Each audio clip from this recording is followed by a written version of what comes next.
Hey you guys, okay, I'm here with a very special guest. We're eating a Utah institution, at least according to me. In my humble opinion, we're at Cafe Rio. We are eating some pork barbacoa salads, and I'm here with a very famous person. Let's just say this. When my husband found out who I'm meeting up with, he said, can you please get his autograph? And it is the one and only Josh, aka Harry Tornado. How's it going? The meteoric rise of YouTube has been insane for you. He creates amazing reseller content for, I'm sure all of you already know. He is here in Salt Lake just for a couple days, right? Yep. Meeting up with a couple resellers. Josh, why don't you tell people a little bit about you? Sure. So my name is Josh. I go by Harry Tornado on YouTube and Instagram, and I've been making thrifting content on YouTube for almost 2 years. I've kind of lost track. It's been a while, long enough to sort of have figured things out by now. I love it. Like Ashley said, my channel's experienced a lot of growth over the last 10 to 12 months or so. I'm super blessed. Just really making big moves lately, and decided to. I had an itch for travel, so I decided to come here to Salt Lake City. I'm from South Carolina. I've never been further west than Alabama, so this is all new to me. And if it wasn't for YouTube and the success I've been able to have there, I never would have been able to come to this trip. So it's definitely been a blessing in my life for sure. And Ashley was one of the first YouTubers I saw on YouTube, and I never would have thought that I'd be. I apologize. That I apologize. Never would have thought I'd be flying out to meet you in person one day. So it's truly an honor. Thank you. So, what got you into reselling in the first place? You had a full-time job at the time you started, right? Mm-hmm. Okay. Yeah, I've been thrifting for a long time, like 4 or 5 years for personal use, and occasionally I would find like profitable items. I'm like, oh man, look at that brand new pair of boots or something. Wish they were my size. Oh well. Right. And then I think I found a Rally Roots video one day. I was like, oh wait, that stuff that's a good deal that I don't buy because it's not for me, I could just sell it, buy it and sell it to somebody else. So all the time I'd spent thrifting, finding good stuff that wasn't my size. I'm like, oh man, I wish that was my size. It's $100 item, whatever. Right. Immediately had success. I think the first thing I really remember selling was a pair of Nike shoes. I paid $6.50 for them. They sold for like $50, free shipping. And I was like ecstatic. I was like, oh my gosh. And I actually got a neutral feedback on that as well. Oh my gosh. It was like my third thing I sold. No. First 2 things I sold were like personal items. Yeah. He said the condition wasn't as good as I described, which is fair because I didn't know what I was doing. And that was eBay. You went right to eBay. Right to eBay. Okay. Yeah. Rally Roots were only doing eBay at the time. Okay. So I was like, okay, I'll just do what they're doing. Slowly took off, or did you feel like it was like, I'm into this and I really am excited about it? And I've never like backed off of it at all. Like the excitement I had in the beginning, just kept rolling that and rolling the profits from items and more stuff. I was working full time at the time, so I wasn't doing it maybe like 5 to 10 hours a week. Okay. But then I got laid off from my job last August, 2 Augusts ago, so like a year and a half ago. When I got laid off, I had my YouTube channel. I was at like 2,000 subscribers, and I had my eBay store.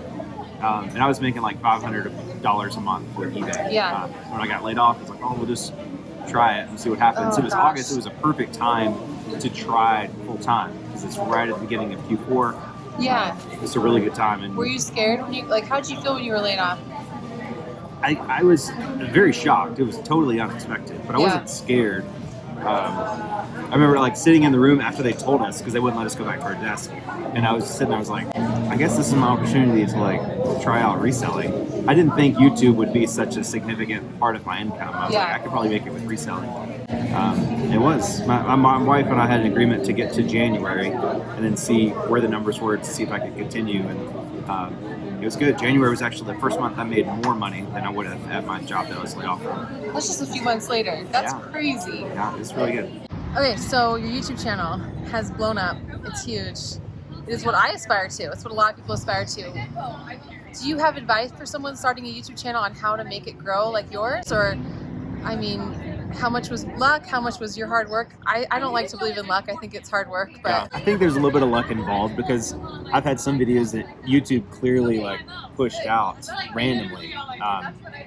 It's usually the videos that you don't expect it. Like sometimes I made several videos. I'm like, oh, YouTube's gonna like this one. They're gonna push this one out. It's gonna get 200,000 views, and it doesn't. It gets like 20,000, which I'm still grateful for. Right. But you never really know what's gonna take off. So it is definitely a lot of hard work. I think it's hard enough to say that like I would never advise someone to start a YouTube channel in hopes that it would be like their main primary source of income.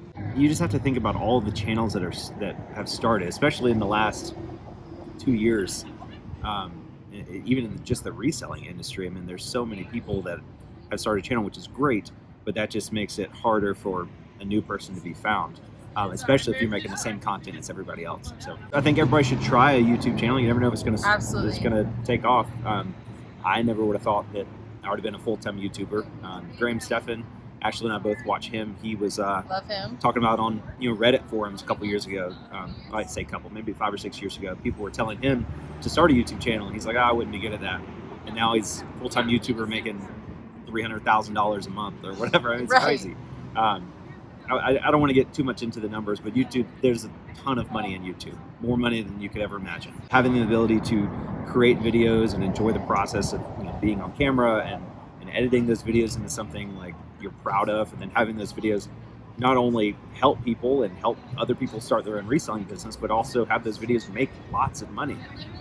I've had videos, one video in particular I made like a year and a half ago, and it's making like $15 to $18 every day, like consistently. And that's not a lot, but it's a lot if it keeps going forever. If you add it up with other videos that are also bringing in I have, a certain amount of I have money. like 320 or 330 videos total, and pretty much every one gets some amount of views pretty much every single day. And no one can fire you from you. Like this is not something that like you have to ever worry about as far as like because you're your personality, you're the brand. Even with reselling to a degree, there's competition and there's other sellers and brands go in and out of style, but when you are a YouTuber, you are your own entity. Yeah. And like last year with the pandemic, I mean, the entire economy collapsed, and it was the best sales couple months I've ever had. So I mean, if we can make it through that, I'm not worried about anything. I've worked my corporate job that I thought I was going to work for the rest of my life, and then within 10 minutes it was gone. Your advice to someone it would be just start it, try it. I'd start it. Figure out your angle maybe. Figure out your angle and just figure out if you're good at it. In most cases, most professional YouTubers or people that have successful YouTube channels are good on camera. They have a good personality. They're personable. They, you don't have to be a model. Well, clearly you don't have to be like super good looking to be a YouTuber, but just be a nice person. Somebody that like you come across in your videos as somebody that's likable and trustworthy. They want to picture you're their friend. Yeah. You're a friend. I mean, you are exactly the same here in real life as you are on YouTube. You are too. Which is why like it's so awesome meeting you, because you're not different, and that's why your YouTube channel is successful. Like you are as I pictured you. You're super friendly, super fun. It's like, I think that's what people want. They want that relatability. Just be yourself. Make some videos. Get in front of the camera. Worst case scenario, it doesn't go anywhere. You get tired of it, and you can still have those videos to watch in 10 years. I've made videos that are back before I was reselling. I have other videos on a secret YouTube channel, and I'll go back and watch those from time to time just to like see what I look like. We need to go, detectives of YouTube. We all need to find this secret channel. That's awesome. My first year of YouTube, I made $100-something. And then the next year was $400. But then the next year it really took off. It just, same with Graham Stephan. He would talk about days where he made $2. And he was like, wow, $2. Like, that's great. It takes time. And don't ever, there's that awesome graph that people show that maybe I'll pop up here. It's like, don't quit here right before it could have taken off. Like, what if I had quit right there? What if you would quit right before before the Goodwill pallets? What if? It comes in waves, because like before the Goodwill pallets, I was like stuck at like 26,000 subscribers, which is a lot. I don't want to sound, I feel like anytime I say something like that, people are like, oh, I only have 40 subscribers. Like, you need to count your blessings. So I was grateful for those. But stagnation's not good. You want to grow.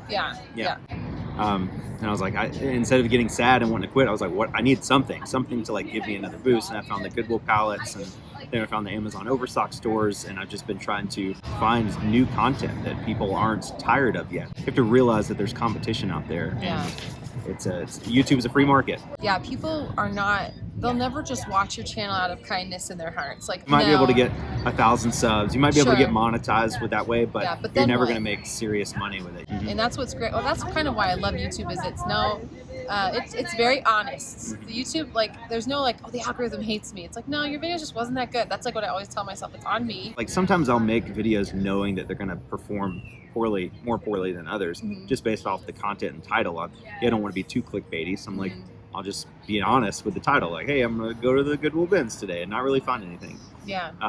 So I had a couple weeks ago, I had like 2 or 3 videos back to back that got relatively low views for my channel. But instead of like worrying about those videos, I was like, okay, I'll just keep going, just make a better video next time.